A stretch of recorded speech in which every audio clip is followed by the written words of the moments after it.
Pakistan stock exchange में listed ऐसी company का एनालिसिस जिस कंपनी का रेवेन्यू ही जनरेट नहीं होता लेकिन वो कंपनी अच्छे खासे प्रॉफिट में आती है। तो आखिर ये कंपनी करती क्या है भाई?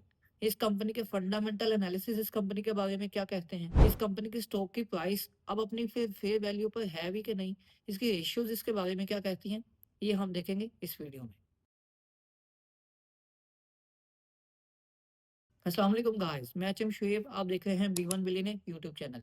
जिस तरह कि आपको पता है कि 15,000 सब्सक्राइबर्स के बाद हम आपके लिए बिगिनर टू प्रो लेवल का फंडामेंटल कोर्स पब्लिक करने जा रहे हैं, जो कि ये कोर्स आपको कहीं भी बिल्कुल फ्री नहीं मिलता। तो यहाँ पर इस चैनल पर आपको बिल्कुल फ्री मिलेगा। तो जल्दी से चैनल को सब्सक्राइब कर लें और दोस्तों की हेल्प के लिए शेयर लाजमी करें। एंड बहुत सी मजीद कंपनीज के एनालिसिस की वीडियोस के लिंक्स इसी वीडियो की डिस्क्रिप्शन में मौजूद है, लाइक फौजी fertiliser, Mizan bank, Faisal bank and और बहुत सी कंपनीज के एनालिसिस एंड एक व्हाट्सएप चैनल का लिंक जो कि इसी वीडियो के डिस्क्रिप्शन में मौजूद है, जिसको आप फॉलो करके पीएसएक्स से रिलेटेड न्यूज़ एंड अपडेट्स को टाइमली अवेल कर सकते हैं। तो चलिए वीडियो को स्टार्ट करते हैं।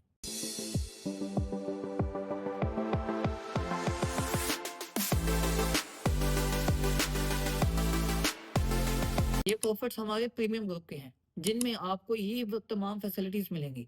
तो इस तमाम फैसिलिटीज को एक ही ग्रुप में अवेल करने के लिए आप इस गिवन व्हाट्सएप नंबर पर रब्ता कर सकते हैं। तो टीआरजी पाकिस्तान लिमिटेड, जो कि 2 दिसंबर 2002 को पाकिस्तान में बनी, ये बेसिकली टेक्नोलॉजी सेक्टर से बिलोंग करती है और टेक्नोलॉजी सेक्टर से रिलेटेड इनकी सर्विसेज हैं एंड मोस्ट इंपोर्टेंट के इनकी इन्वेस्टमेंट्स। लेकिन ये कंपनी आखिर क्या सर्विसेज प्रोवाइड करती है, इसके कस्टमर्स की डिटेल क्या है, ये सब आपको पता चलेगा फाइनेंशियल स्टेटमेंट्स के एनालिसिस में कि आखिर ये कंपनी कर क्या रही है और कितनी एफिशिएंटली अपनी सर्विसेज दे रही है। तो इस कंपनी से रिलेटेड बहुत से अलर्ट्स भी आपको इस वीडियो में मिलेंगे। तो सबसे पहले हम इसका पास्ट का डाटा देखते हैं। तो बगैर देर किए हम इसके फंडामेंटल एनालिसिस को स्टार्ट करते हैं। तो सबसे पहले आप ये देखिए कि 2016 से 2025 का डाटा आपके सामने है, जो कि इन्हीं की एनुअल रिपोर्ट से लिया गया है। अब यहाँ पर इसका रेवेन्यू देखें आप, कंपनी का जो 2016 में रेवेन्यू जनरेट हुआ वो जनरेट हुआ 1,67,000। अब ये भी यूरोपियन 1000 है। एंड सेम ऐसे ही कंपनी का 2017 में इंक्रीज हुआ, 18 में थोड़ा सा इंक्रीज हुआ, 19 में इंक्रीज होकर 2020 में भी काफी बेहतर रहा। लेकिन उसके बाद कंपनी का रेवेन्यू जो था वो डिक्रीज होता गया। कंपनी के एक्सपेंसेस सेम ऐसे ही रहे, कंपनी के एक्सपेंसेस इंक्रीज होते रहे एंड कुछ सालों में तो कंपनी के जो एक्सपेंसेस थे वो नेगेटिव में भी नहीं रहे। और इसी तरह ही अगर आप देखें कंपनी की ईपीएस, कंपनी की ईपीएस आपको दिखेगी 2016 से लेकर 2020 तक थोड़ी ऊपर थोड़ी नीचे चली आ रही थी, लेकिन आप देखेंगे कि इसकी 0.50 भी क्रॉस नहीं अर्निंग पर शेयर। और 2018 में तो ये माइनस में चलेगी, 0.40 अर्निंग पर शेयर इसकी माइनस में।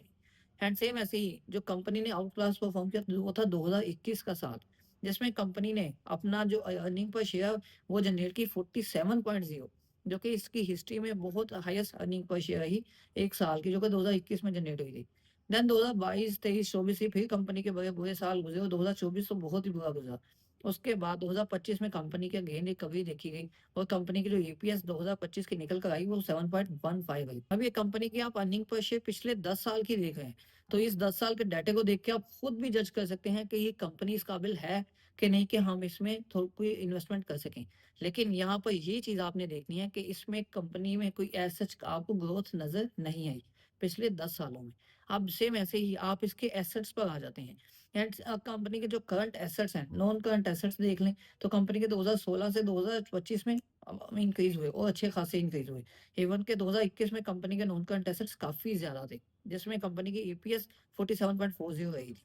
सेम ऐसे ही कंपनी के करंट एसेट्स की बात करें तो कंपनी के करंट एसेट्स डिक्रीज हो गए और इवन के 2025 में 2016 की निस्बत भी काफ़ी ज़्यादा डिक्रीज है। एंड सेम ऐसे ही कंपनी का अगर नॉन करंट लायबिलिटीज को देखें तो कंपनी की लायबिलिटीज एज कम्पेयर टू 2016 2025 में काफी इंक्रीज हुई, अप्रोक्सीमेटली डबल से भी ज्यादा। तो यही नॉन करंट लायबिलिटीज कंपनी की, जो कि डबल से भी ज्यादा, बल्कि ये 3x हो गई थी। अब करंट लायबिलिटीज की बात करें तो करंट लायबिलिटीज कंपनी की इंक्रीज हुई, लेकिन वो थोड़ी नॉर्मल इंक्रीज है कि कंपनी का 2016 से लेकर 2025 तक जो इंक्रीज देखा गया वो अप्रोक्सीमेटली तकरीबन 25% तक ही देखा गया। लेकिन यहाँ पर मेन पॉइंट ये है कि अगर आप इसके करंट एसेट्स पर करंट लायबिलिटीज को देखें तो कंपनी की सिचुएशन बिल्कुल भी अच्छी नहीं है, मीन कि इसकी करंट रेशियो भी अच्छी नहीं होगी। तो यहाँ पर आप बाकी डिविडेंड देख सकते हैं, डिविडेंड हिस्ट्री कंपनी की नहीं रही है और मार्केट शेयर प्राइस तो आप देख ही सकते हैं। तो ये पिछले 10 साल का फाइनेंशियल डाटा रहा कंपनी का कि इस कंपनी ने कितना परफॉर्म किया। अब यहाँ पर मैं आपको थोड़ा बताता चलूँ। तो कंपनी की जो मेन एक्टिविटी है वो है इसकी एसोसिएटेड कंपनी के थ्रू, जो कि इसकी एसोसिएटेड कंपनी है the resource group international limited, जिसके थ्रू ये इन्वेस्टमेंट्स करते हैं डिफरेंट कैटेगरीज में, लाइक टेक्नोलॉजी में, आईटी सेंटर सर्विसेज में एंड इसी तरह ही मेडिकेयर सर्विसेज में। तो अब यहाँ पर आप समझे कि कंपनी के जो मेन बिजनेस है वो टेक्नोलॉजी सेक्टर में सर्विसेज प्रोवाइड करना ऐसा नहीं है कि जिस तरह के इसके कंपिटिटर्स प्रोवाइड कर रहे हैं, लाइक एयरलिंक हो गया, सिस्टम्स लिमिटेड या इस तरह की दूसरी कंपनीज। एक कंपनी का मेन पर्पस है टेक्नोलॉजी सेक्टर में रहते हुए टेक्नोलॉजी सेक्टर में इन्वेस्टमेंट्स करना अपनी एसोसिएटेड कंपनी के थ्रू। तो इसी को देखते हुए स्टेटमेंट ऑफ फाइनेंशियल पोजीशन का तो डाटा हमने देख लिया, हमने statement of profit and loss का भी डाटा देखा, लेकिन 2025 और 2024 का डाटा मैं आपको दिखाता हूँ इसके लेटेस्ट एनुअल रिपोर्ट के अकॉर्डिंग, जो कि ये आप देख सकते हैं कि कंपनी के जो इंटरेस्ट इनकम है वो कंपनी ने जनरेट की एंड इसी तरह कंपनी का जो administrative and other expenses company के मेंशन हुए। लेकिन यहाँ पर कंपनी का जो रेवेन्यू जनरेट हुआ, मीन के कंपनी को जो प्रॉफिट आया वो कहाँ से आया, तो शेयर ऑफ प्रॉफिट और loss in equity assets investee. अब यहाँ पर कंपनी के बिजनेस से जो कंपनी ने एसोसिएटेड कंपनी के साथ अपने इन्वेस्टमेंट वैल्यू स्टार्ट की, वहां से कंपनी को पैसे आए। अब वो पैसे कंपनी के as compare to previous year 2024 company को अच्छी खासी रकम आई। तो अगर आप आगे भी देख लें प्रॉफिट बिफोर टैक्सेशन कंपनी का पॉजिटिव में रहा, जो कि पिछले साल नेगेटिव में था। तो ये कंपनी का वो मेन पार्ट है जहां से कंपनी को प्रॉफिट आता है। अब ये प्रॉफिट आपने देख लिया, ये 2025 का जो प्रॉफिट कंपनी को मिला जो कि इन्वेस्टी से मिला था वो 5.25 मिलियन रहा, और कंपनी की जो ईपीएस निकल कर आई थी ओवरऑल 2025 की वो 7.19 निकली, जो कि 2024 की निस्बत 56.56 माइनस में थी।